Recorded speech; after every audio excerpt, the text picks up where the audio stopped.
আয়াত 52 وله ما في السماوات والأرض وله الدين واصبا أفغير الله تتقون অনুবাদ আর আসমানসমূহে ও জমিনে যা কিছু আছে তা তারই এবং সার্বক্ষণিক আনুগত্য তারই প্রাপ্য। তারপরও কি তোমরা আল্লাহ ছাড়া অন্য কারোর তাকওয়া অবলম্বন করবে? তাফসীর ১ নং ফুটনোটের বিবরণ। এ আয়াতের একটি অনুবাদ উপরে উল্লেখ করা হয়েছে, যা কাতাদাহ থেকে বর্ণিত। আত-তাফসীরুস সহিহ। কোনো মুফাসসির বলেন, ওয়াসিবান এর অর্থ হচ্ছে ওয়াজিবান বা বাধ্যতামূলকভাবে। ইবনে কাসির।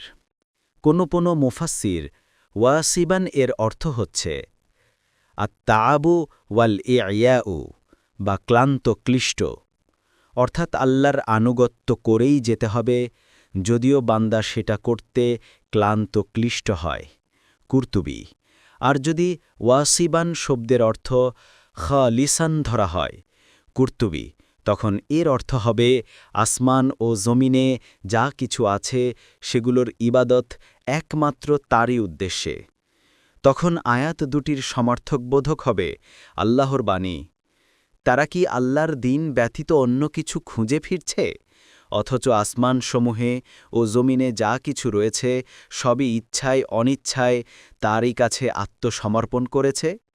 সূরা আলে ইমরান আয়াত ৮৩।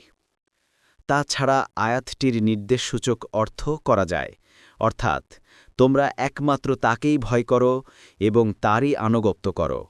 যেমন অন্য আয়াতে বলা হয়েছে, সাবধান, দিনকে একমাত্র আল্লাহর জন্যই খালেস করে নাও। সূরা আজ-জুমার আয়াত ৩।